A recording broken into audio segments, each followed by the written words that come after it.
कोई पास हो के भी दूर है, ये है जिंदगी की रिवायतें। आओ आओ बेटा।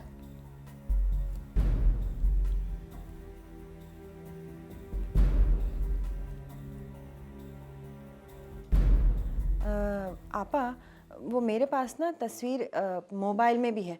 अगर आप कहेंगी तो मैं व्हाट्सएप कर देती हूँ, मगर उसके 500 रुपये अलग से होते हैं। कोई क्या 500 1000 की कोई बात नहीं है, तुम व्हाट्सएप ही कर देना। ठीक है, फिर चलें। मैं जाती हूँ ताकि लड़की वालों से ज़रा बातचीत कर लूँ। अस्सलाम वालेकुम। कोई क्या करे, कोई क्या कहे, ये ज़माना कितना कठोर है। समीना को कसम दी थी ना मैंने कि मुझसे कोई बात नहीं छुपाना। और क्या मेरी चीज़ें अलग है? क्यों नहीं बताया मुझे कि जैन के टेस्ट लिख के दिए डॉक्टर्स ने? हमारे पास है ही क्या जो तुम्हारे किए का एहसान उतार सके। पानी पिला दो प्लीज।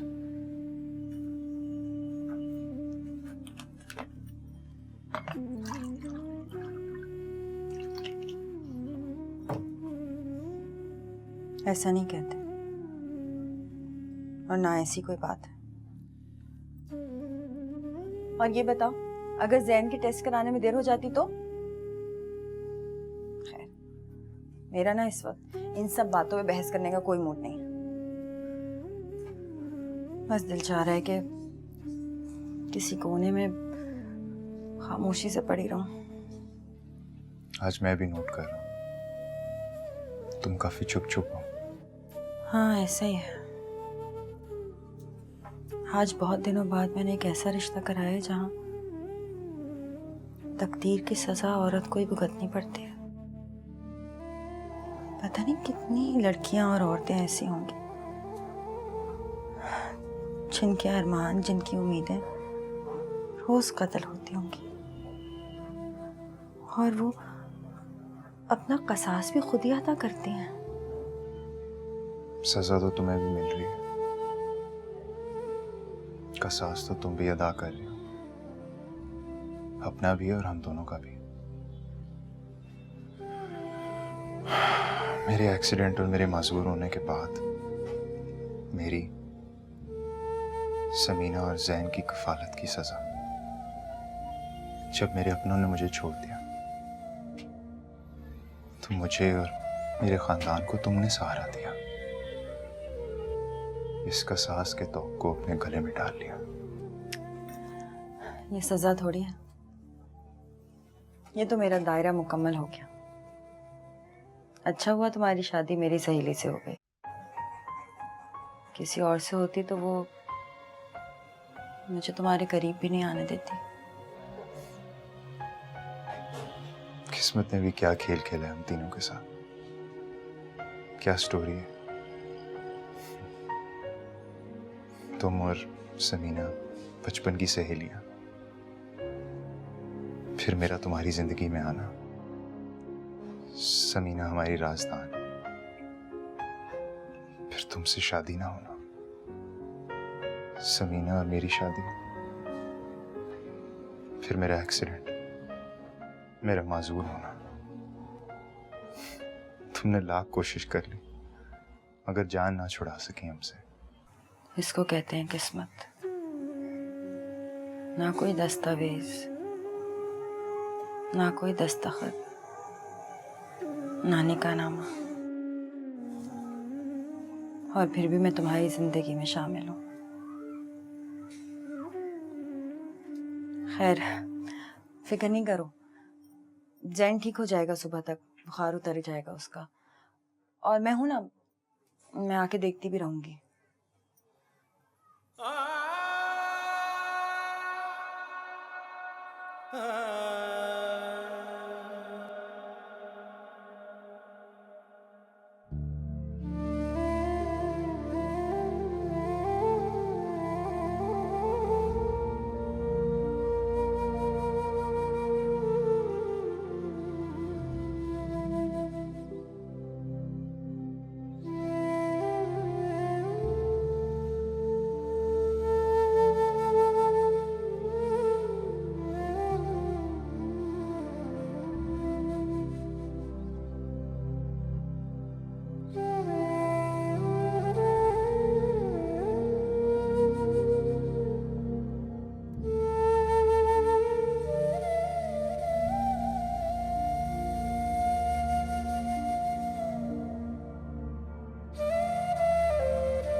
थैंक यू इफ्तिखार,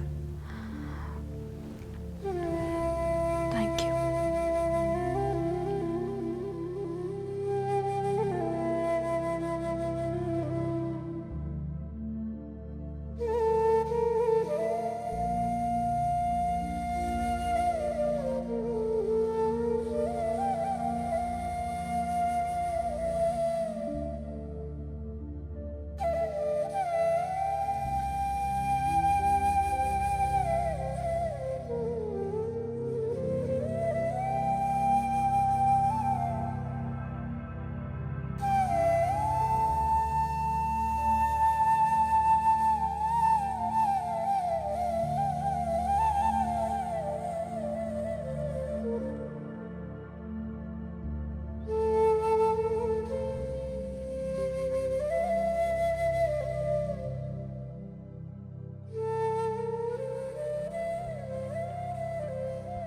दुआ के लिए हाथ बुलंद करेंगे। या अल्लाह इस जोड़ी को कायम और दायम रख।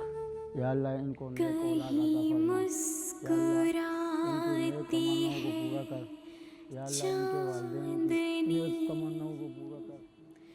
कहीं बेसितारा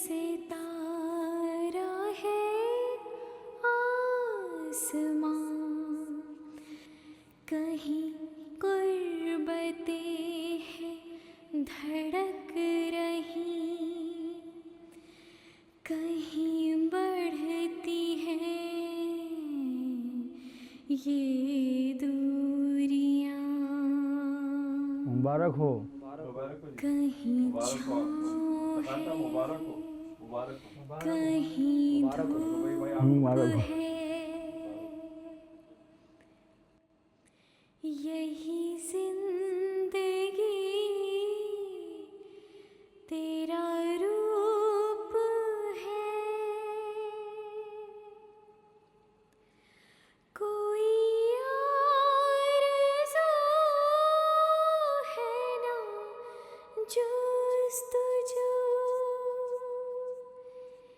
एक बेबसी सी है चार सू।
आप अम्मी इस वक्त खैरियत तो है? मुझे मालूम था कि इस वक्त तुम भी जाग रही होंगी और मुझे भी नींद नहीं आ रही थी। सोचा तुमसे बातें कर लूँ। आइए ना, आए अंदर आए।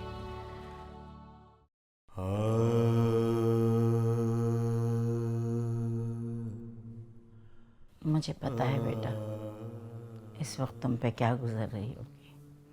आसान नहीं होता अपना बना बनाया आशियाना, अपना घर, अपना साथी किसी और के हवाले कर देना, किसी और को अपनी ज़िंदगी में हिस्सेदार बनाना। आज मैं तुमसे एक ऐसी बात शेयर कर रही हूँ जो आज तक मैंने किसी से शेयर नहीं की। मेरे मरहूम शौहर ने भी दूसरी शादी की थी। सौतन का दुख मैंने भी झेला है। मैंने अपनी ज़िंदगी का ये राज जो किसी को भी नहीं बताया था, तो मैं इसलिए बता रही हूँ शायद तुम्हारा दुख कुछ हल्का हो सके। जब मैंने उनसे पूछा तो कहने लगे वो बेसहारा थी, तो मैंने सहारा दे दिया। कितनी अजीब बात है ना, कितनी आसानी से मर्द ये बात कह देता है और औरत ये गम झेल लेती है। उनके चले जाने के बाद मैं आज तक अपनी सौतन को उनका महीना भिजवाती हूँ। मैं आज तक उनसे नहीं मिली। जो हकूक़ मेरे महरूम शोहर ने अदा करने थे, शायद मैं उनसे ज़्यादा अच्छी तरीक़े से ये सलूक कर रही हूँ। मैंने अपनी ज़िंदगी का ये राज जो किसी से शेयर नहीं किया था, तुमको इसलिए बता रही हूँ कि तुम्हें समझने में आसानी हो कि कुछ लोगों के मुक़द्दर में दूसरों का कर्ज उतारना लिख दिया जाता है। मैं अपने शौहर का कर्ज उतार रही हूँ और तुम्हारी किस्मत में तकदीर की तरफ से एक और कर्ज लिख दिया गया है, वो तुम्हें उतारना है। बेटा, ये राज मेरी ज़िंदगी की सबसे बड़ी पूंजी है।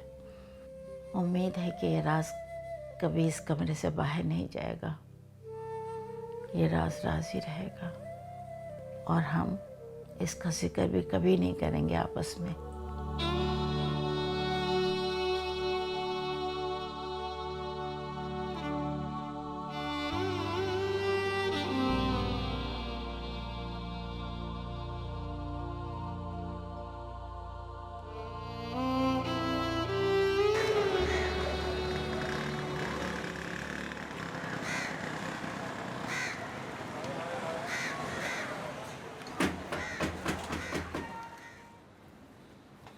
इस वक्त कौन आ गया?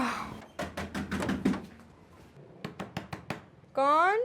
खोलो समीना, मैं हूँ बेबी। अरे तुम इतनी सुबह सुबह? हाँ, एक जगह से निकली थी तो बस यहाँ आ गई। चल दरवाजा बंद कर, बात सुन मेरी। अरे भाई, बताती हूँ कहाँ से आ रही हूँ सुबह सुबह। अरे भाई, किसी के घर से निकल रही थी तो फरजाना नहीं है, अरे वो पार्लर वाली, उसका फ़ोन आ गया, कहने लगी नए कलर आए हैं हेयर के बहुत ही ज़बरदस्त, तो जल्दी से आ जाओ। मैंने सोचा जाऊँ, फिर अकेली हो जाऊँगी, तुम भी चलो ना साथ। 2-2.5 घंटे बैठने पड़ेंगे, नया कलर करा के आते हैं, बड़ा मज़ा आएगा। चल। मैं? नहीं, अभी तो तूने कलर करा के दिया था मुझे। तो क्या हो गया, दोबारा करा लो, फ्रेश हो जाएंगे बाल। नहीं, तुम जाओ। बार बार जाना अच्छा भी तो नहीं लगता ना। पागल हो गई क्या? इतना काम देती हूँ मैं उसको, शादी की दुल्हन तो वलीमे की दुल्हन तो मेहंदी की दुल्हन तो फलाने की दुल्हन, इतने काम देती हूँ। 4 रुपये हमारे सर पे लगाती हूँ तो क्या एहसान करती है हम पर? परवेज़ का क्या करूँ? तो क्या मियाँ से इजाज़त लेगी? हाँ ना। चल मैं पूछती हूँ। चल तू जल्दी से दुपट्टा हो, चादर वादर लपेट, जो करना है कर। चल। और देख यार प्रवेश, कैसे अचानक मुलाकात होगी तेरी और मेरी? तो याद है कुछ? और तेरी शादी से कुछ दिन पहले ही मैं दुबई चला गया था, बस वही आखिरी मुलाकात थी अपनी। बस यार देख, मेरी भी टैक्सी उसी वक्त ही मोड़नी थी जब तू वहां से गुजरा था। हफ्ते में 2 दिन जाता हूँ हड्डियों के डॉक्टर के पास, फिजियोथेरेपी के लिए। वो तो भला हो तेरा कि तू मुझे पहचान गया। कैसे ना पहचानता, बचपन साथ गुजारा है तेरे साथ, और तेरी शादी के पुलाव न खाने का दुख आज भी जिंदा है मेरे दांतों में। तेरी शादी से 3 दिन पहले ही दुबई जाना हो गया था मेरा, और वहीं पता चला कि तेरा एक्सीडेंट हो गया। यार हम लोग तो बड़े डर गए थे वहां पे। वैसे बड़ी हिम्मत की है तूने। हिम्मत तो करनी थी, एक बेसहारा बीवी और बच्चा मेरी नज़र के सामने से घूमते थे। अल्लाह से बस दुआ की और निकाल लिया उसने मौत के मुंह से।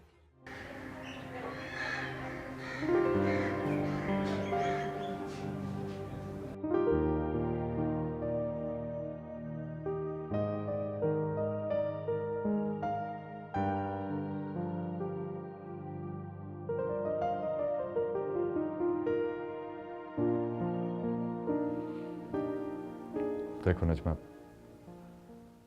हमारी शादी जिन हालात में हुई वो हालात शायद आम घरों में नहीं होते। मेरी और रज़िया की कोई औलाद नहीं थी, और बजाय इसके कि हम किसी बच्चे को अडॉप्ट कर लेते और रज़िया को मुझे किसी के साथ शेयर ना करना पड़ता, उसने इस बात को तरजीह दी कि वो मेरी दूसरी शादी करवाए तुमसे। ये उसकी एक बहुत बड़ी कुर्बानी है, एक ऐसी कुर्बानी जिसका कर्ज मैं कभी नहीं उतार सकूंगा। अल्लाह करे कि इस घर में बहुत सारी खुशियां आए, हमारी औलाद हो, लेकिन नजमा ये कभी मत भूलना कि हमारी इन खुशियों में, हमारी और उस औलाद में रज़िया हमेशा बराबर की हिस्सेदार रहेगी।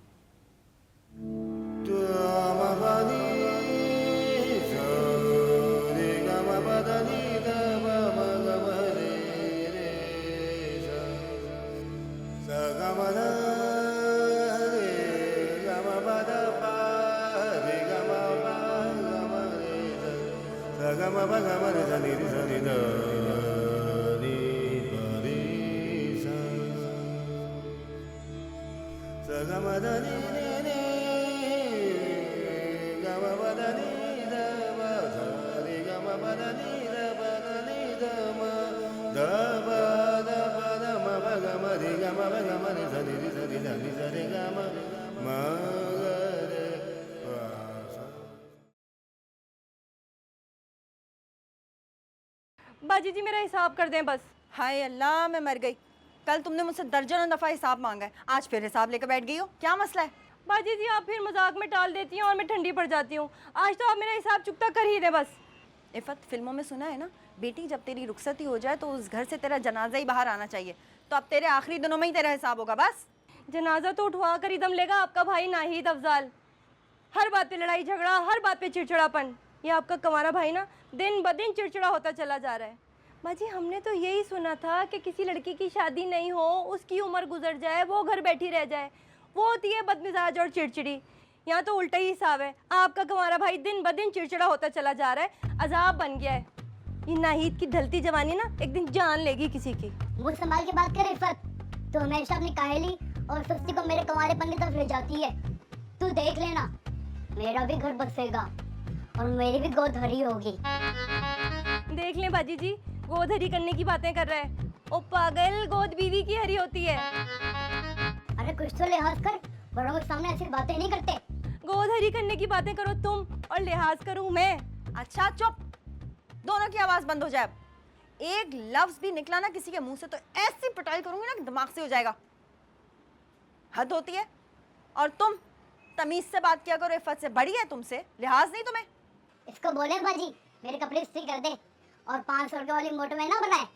बोलती हूँ इफ़त, सही से काम किया करो इसका, अच्छा? और कोई गलती नहीं होनी चाहिए, ठीक है? बस खुश? क्या अब यहाँ खड़े खड़े क्या करना है? चलो अंदर कमरे में, चलो। महारानी काम करेंगी कि नहीं? मेरा फ़ोन बज रहा है, किसी को सुनाई भी नहीं देता। लड़ते रहते हैं सारा वक्त आपस में। किसका फ़ोन है ये? हेलो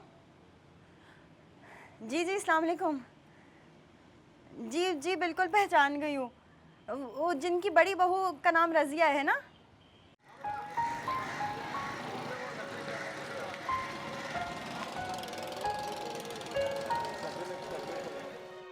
पुराना घर भी तो तुम लोगों ने छोड़ दिया। पुराना घर क्या, सभी छोड़ गए मुझे, मेरी बीवी, मेरे बच्चे को। अम्मा अब्बा रुखसत क्या हो गए, सब अच्छाई इकाई मोहब्बत सब साथ ले गए। भाइयों ने कहा घर बेचकर अपना हिस्सा कर लो, सब बहनों ने उनका साथ दिया बड़ी बाजी के अलावा। उन्होंने काफी कोशिश की कि हम घर ना बेचें क्योंकि अम्मा अब्बा की निशानी है। जहां भाई नरम पड़ते वहां सब भाभियां फिर मामला गर्म कर देती, और जहां बहनों के दिल में रहम आता वहां बहनों ही सारे उनको आंख दिखाते। सब अपना अपना हिस्सा लेकर अलग हो गए। मेरा और बड़ी बाजी का जितना हिस्सा था उससे हमने ये घर खरीद लिया। अल्लाह का शुक्र है, जो भी है अपनी छत है। अभी कुछ ही दिन हुए यहाँ आए हुए। अच्छा ये बता, बच्चे कितने तेरे? बच्चे नहीं, बच्चा है। बेटा है? हाँ जी, स्कूल पढ़ता है। बुरा ना मानना, वैसे गुजर बसर कैसे हो रही है? बस यार वो करते खैर छोड़ ना, तू बता मोहल्ले में क्या कर रहा है? और मैंने तो कर दिया दुबई को बाय बाय। ओए यार जान छूटी उस अरबी कफील से। वैसे मैंने डिग्री कोर्स कर लिया अरबी में गालियों का। कब पासपोर्ट दबाना है, कब धमकी देनी है, कब जेल में डलवाना है, कब निकलवाना है।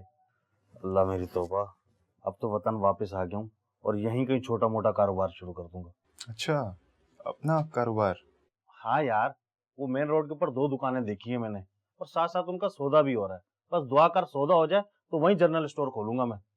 यार आइडिया तो बड़ा अच्छा है। यहाँ दूर दूर तक कोई जनरल स्टोर नहीं है।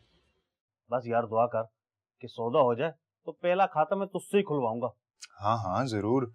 समीना, समीना चाय लेकर आना। जी ला रही हूँ।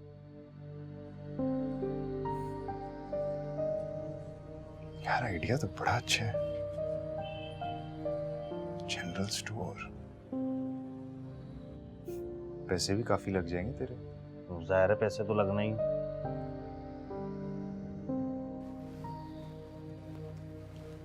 सुनिए, वो आपा कहाँ है?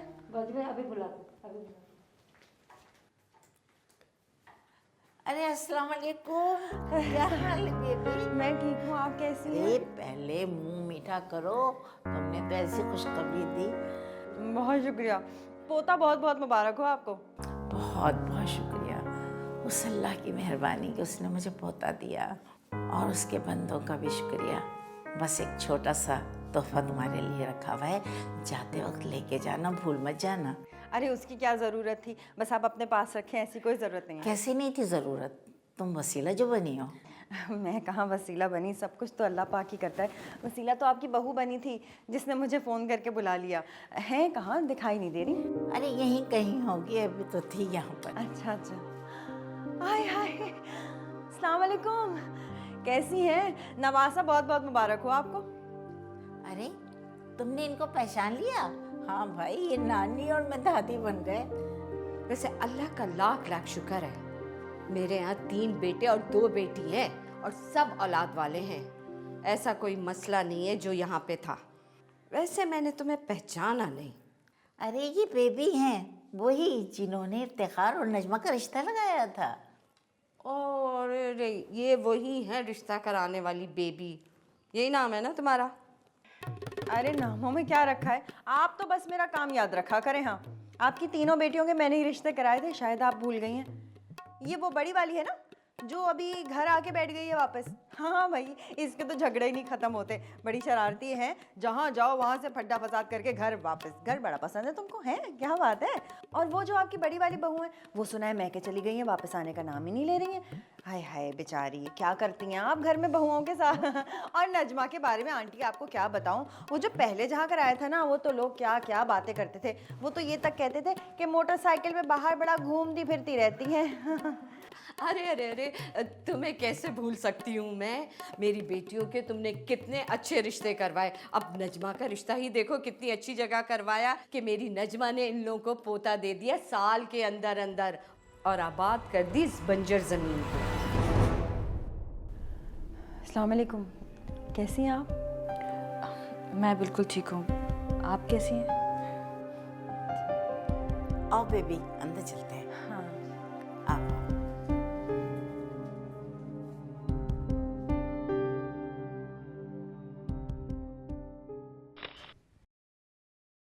मेहमानों ने तो ऐसा रश लगा दिया है जैसे मोहल्ले की कोई तकरीब हो। ऊपर से जाने का नाम भी नहीं ले रहे। ज़्यादातर तो लोग हमारे ही घर के हैं। खैर, दोनों तरफ के हैं, हमारा ख़ानदान ज़रा बड़ा है। लेकिन साइमा, मेरे ख्याल से अब मेहमानों को चले जाना चाहिए। खाना भी खा चुके हैं दोपहर का, चाय और मिठाई वगैरह तो कब से जा रही हैं। थोड़ी देर बाद मगरिब हो जाएगी। तुम जाके अम्मी से कहो कि मेहमानों को यहाँ से जाने का कहें। अच्छा, बड़ा ख्याल है भाई तुम्हें अपने ससुराल वालों का। साइमा, इतने सारे लोग घर में मौजूद हैं और उनको देखने के लिए सिर्फ रज़िया आप ही मेहमानों को भी देख रही हैं, वो किचन में भी देख रही हैं, और फिर हर 10-15 मिनट बाद मुझे भी आके देख जाती हैं। और फिर रस्में भी तो हैं, किसी को मना भी तो नहीं कर सकती वो रस्मों के लिए। और बेचारी मेरी सास, वो तो कुछ भी नहीं कर सकती। ये जो तुम करने जा रही हो ना, ये गलती कभी मत करना। गलती? कैसी गलती? याद रखना, सास ससुराल और बहू का हमेशा का बैर है। दोनों कभी एक घाट से पानी नहीं पीते। और ऊपर से इस घर में पहले ही तुम्हारी उस सौतन का राज है, जिसका तुम बड़े प्यार से रजिया पे कहती फिरती हो ना। लिख को रख लो मेरी बात, मीठी छुरी है, मीठी छुरी। ऊपर से तुम्हारी सास की रिश्ते में भांजी और तुम्हारे शौहर इफ्तिखार भाई की कज़न। तुम्हें होशियार रहना है इससे, और अपनी औलाद की तरफ से भी होशियार रहना। साइमा, तुम ये कैसी बातें कर रही हो? ठीक ही तो कह रही हूँ। मैंने बड़ी गलती की, अपने सास ससुराल को अपने सर पे बिठाया, और वो मेरा ही सर काटने के चक्कर में थे। मत भूलना, इन लोगों ने तुम्हारी शादी इफ्तिखार भाई से सिर्फ औलाद के लिए कराई है। हाँ, तुम उनके लिए औलाद की फैक्ट्री हो, फैक्ट्री। तुम्हें 24 घंटे अपने होशो आवाज़ को अलर्ट रखना है। ऐसा ना हो औलाद मिलने के बाद फैक्ट्री फारिग।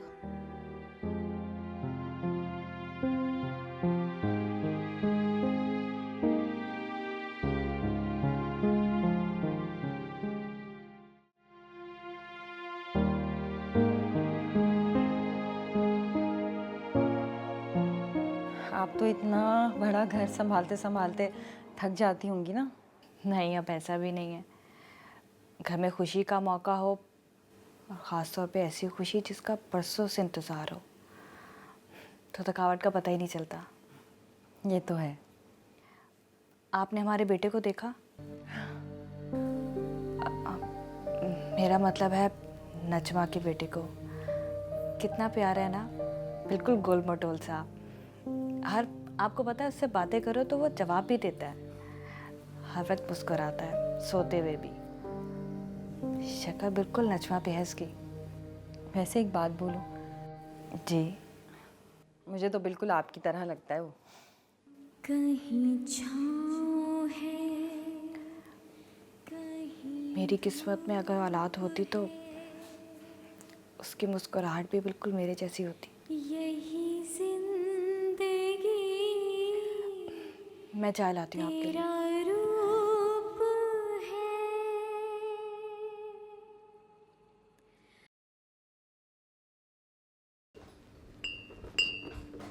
बाजी वो कह रहे हैं कि 6 बंदों की और चाय चाहिए, 6 लोगों की। कहीं छाँव है, कहीं धूप है, यही जिंदगी तेरा रूप है। कोई आरज़ू है ना जो। अरे वाह समीना, तुमने तो कमाल ही कर दिया भाई। इतनी अच्छी कमीज सी है, निखार आ गया तुम्हारे हाथ में। अच्छी लगी तुम्हें? बहुत ही अच्छी है भाई। मैं तो ये कह रही हूँ, अगर तुम चाहो ना तो जिन जिन घर में शादियाँ हो रही होती ना, उनसे ही बात करूँ, बहुत अच्छा ऑर्डर मिल जाएगा तुम्हें। आइडिया तो अच्छा है, लेकिन अभी नहीं। अभी मैं सिलाई कढ़ाई में लग जाऊंगी तो फिर जैन और परवेज़ के काम कौन करेगा? चलो अल्लाह खैर करेगा, आहिस्ता आहिस्ता सब ठीक हो जाएगा। ये ले। अरे ये क्या कर रही हो तुम? अरे तुमने कमीज सी है, उसके पैसे दे रही हूँ तुम्हें। अरे नहीं नहीं, ये लो, रखो अपने पास, अच्छा नहीं लगता इस तरह। क्यों भाई? इतनी मेहनत की है तुमने, इतने प्यार से सिया है जोड़ा, तो क्या अब मैं उसके पैसे भी नहीं दूंगी तुम्हें? और सिलाई मशीन इसीलिए ली थी ना, किससे पैसे बनाओगी? अरे बेबी, तुमसे पैसे थोड़ी लूँगी, बाकी लोगों से पैसे लूँगी।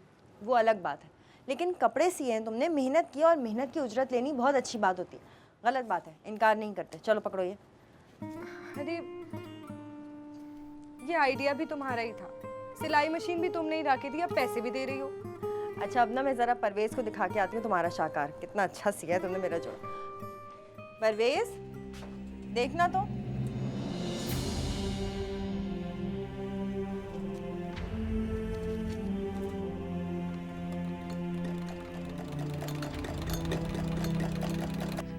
आओ, ये बर्तन उठाओ और किचन में ले जाओ इनको।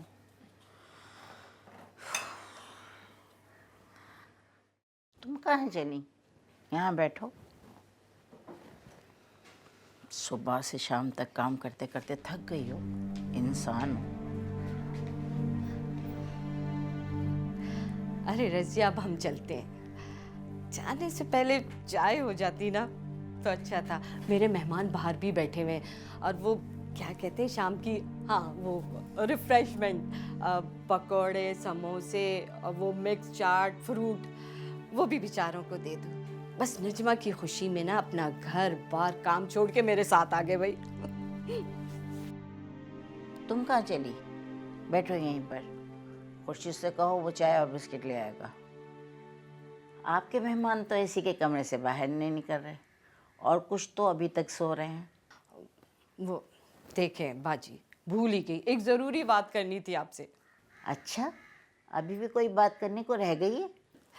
जी वो दरअसल मैं चाह रही थी कि नजमा और बच्चे के लिए एक खातून का मौजूद होना ज़रूरी है उसके पास।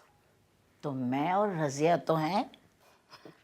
अरे रज़िया को क्या पता बच्चों के बारे में, और बाजी आपके तो आराम करने के दिन है। ये तो बच्ची वाली ही जान सकती है कि बच्चों को कैसे संभालना है। तुम कहाँ चली? बैठो यहाँ पर। मैं वो चाय देख लो ज़रा किचन में। अरे जा रही हो तो गाड़ियों का भी इंतज़ाम कर लेना, हमें ड्रॉप करवाना है ना। 21-22 लोग हैं और सबको अलग अलग जाना है माशाल्लाह। जी।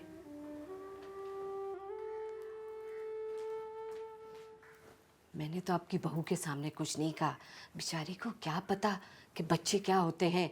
औलाद वाली होती तो पता होता ना उसको। 3-4 महीने के लिए कोई नर्स का इंतजाम कर लेंगे, इस बारे में तुम परेशान ना हो। अरे नर्स रखने की क्या जरूरत है, अपनों के होते हुए गैर का क्या काम।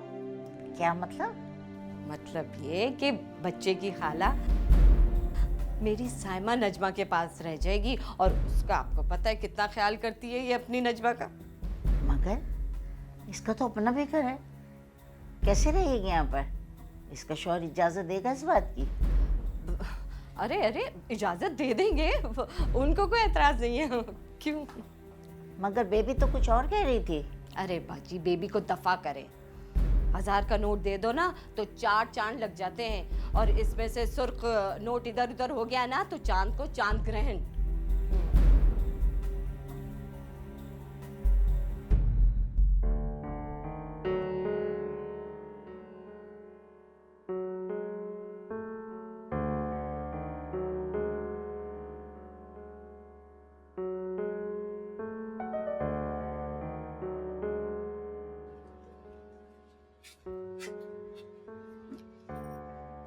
समीना, तुम दोनों के दरमियान कुछ हुआ है?